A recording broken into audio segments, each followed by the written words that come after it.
હવે વાત કરીએ વિસ્તૃત સમાચારની તો ધાનેરામાં મફતલાલ શંકર ચૌધરી પર વરસ્યા છે।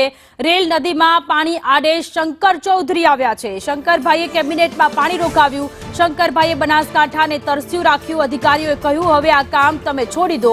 હવે શંકરભાઈ કહે છે થરાદને શ્રેષ્ઠ બનાવીશું। શંકરભાઈ થરાદની જનતાને કોણીય ગોળ ચોપડે છે। વિભાજન પર અમે પહેલો ફોન શંકરભાઈને કર્યો હતો। શંકરભાઈએ કહ્યું કે હું કોઈ મદદ નહીં કરી શકું। મુખ્યમંત્રીનો નિર્ણય છે, મુખ્યમંત્રીને રજૂઆત કરો। એક મોટા નેતાએ કહ્યું જે કરે છે એ શંકરભાઈ કરે છે।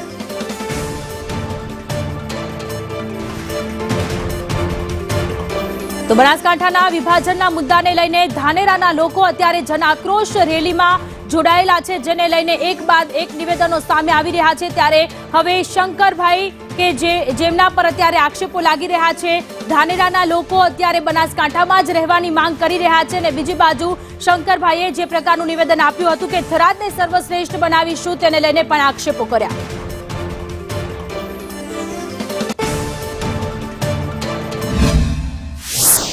પરમાત્માની સાક્ષીએ ભગવાન શંકરની સાક્ષીએ આ કહું છું, એમણે કહ્યું કે કેબિનેટમાં શંકરભાઈએ આનો વિરોધ કર્યો।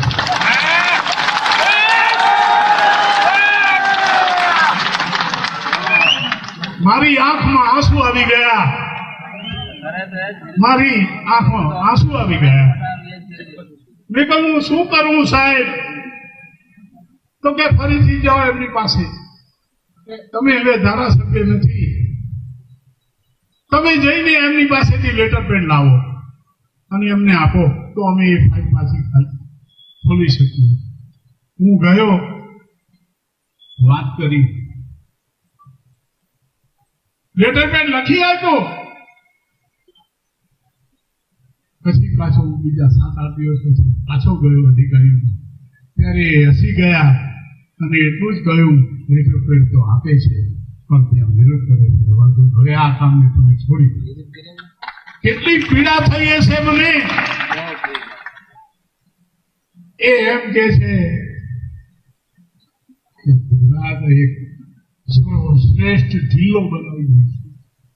થરાદની પ્રજાને મૂણીએ ગોળ વળગાડે છે। કેટલા પરથી ભાઈને પૂછો, બીજા આપણા સમાજના લોકોને પૂછો શું કર્યું છે એમણે, કેવા કાવા દાવા રમ્યા છે। મિત્રો, મને બહુ દુઃખ થાય છે। ઘણા લોકો એમ કે છે આ જાહેરાત થઈ ત્યારે એમને મળવું જોઈએ। સૌથી પહેલા મેં ફોન શંકરભાઈને કર્યો।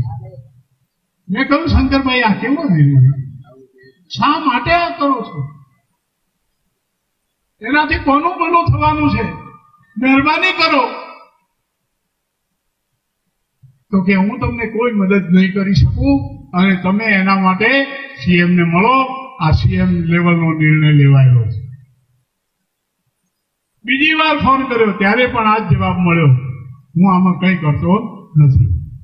પછી બહુ મોટા નેતા એક આપણા છે, એમને ફોન કર્યો કે ભાઈ આવું કેમ થાય છે? ત્યારે એમનાથી બોલાઈ ગયું જે કરે છે તે શંકરભાઈ કરે છે અને એમાં કોઈનું ચાલે એમ નથી। 18 વર્ષ સાથે રહીને આપણે આપણા હકની લડાઈ લડીએ। પટેલ સમાજ, ગુડિયલ સમાજ, સુખી સમાજ, 18 વર્ષને હાથે લઈને ચાલવા વાળો સમાજ, એને તમે થાય એટલો એનો વિકાસ થાય એના માટે તમે કામ કરો અને એને આનંદ છે। પણ તમારી નજર ક્યારેક ગરીબ માણસો ઉપર તો પડવી જોઈએ કે નહીં? તમારી વિધાનસભા હતી તો મહેરબાની કરીને એ જવાબ આપો। છેલ્લા 3 વર્ષ વખતથી ભાજપ કેમ નથી આવતો ભાઈ?